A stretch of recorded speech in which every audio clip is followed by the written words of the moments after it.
দুর্গাপূজার বাকি আর মাত্র কয়েকদিন।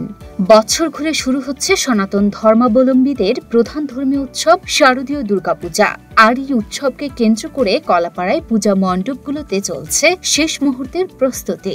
বেশিরভাগ জায়গায় প্রতিমা গড়া শেষ, চলছে রঙের খেলা। দরজায় কড়া নাড়ছে শারদীয় দুর্গাপূজা। মনের মাধুরী মিশিয়ে দেবদেবীকে সাজাচ্ছেন প্রতিমা কারিগররা। ৮ অক্টোবর মহাষষ্ঠীতে দেবীর বোধনের মধ্য দিয়ে দুর্গাপূজার আনুষ্ঠানিকতা শুরু হবে। ১২ অক্টোবর দশমীতে বিসর্জনের মধ্য দিয়ে শেষ হবে শারদীয় দুর্গোৎসব। ৮ তারিখ থেকে আমাদের বেলতলায় পূজা আরম্ভ হবে। ষষ্ঠী, সপ্তমী, অষ্টমী ১২ তারিখে শেষ হবে। কলাপাড়া উপজেলায় এবছর ১০টি মণ্ডপে পালিত হবে দুর্গা উৎসব, যার প্রস্তুতি ইতিমধ্যেই সম্পূর্ণ করেছে প্রশাসন। নিরাপত্তায় নেওয়া হয়েছে ব্যাপক প্রস্তুতি। কৃষ্ণ পূজা, দুর্গা পূজা, কালী পূজা, শিব পূজা, গঙ্গা পূজা ও বিষ্ণু পূজা হয়। তারই ধারাবাহিকতায় এই শারদীয় উৎসব শ্রী শ্রী দুর্গা মায়ের পূজা অনুষ্ঠিত হবে। আমাদের প্রস্তুতি চলছে।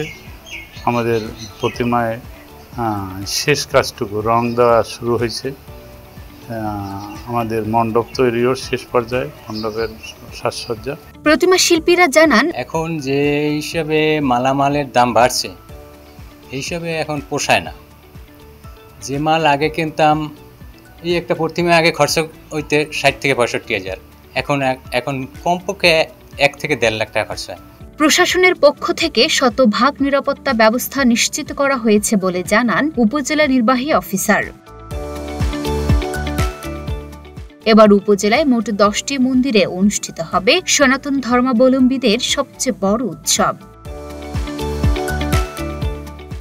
Luna Afroz Nipa, Dhaka post.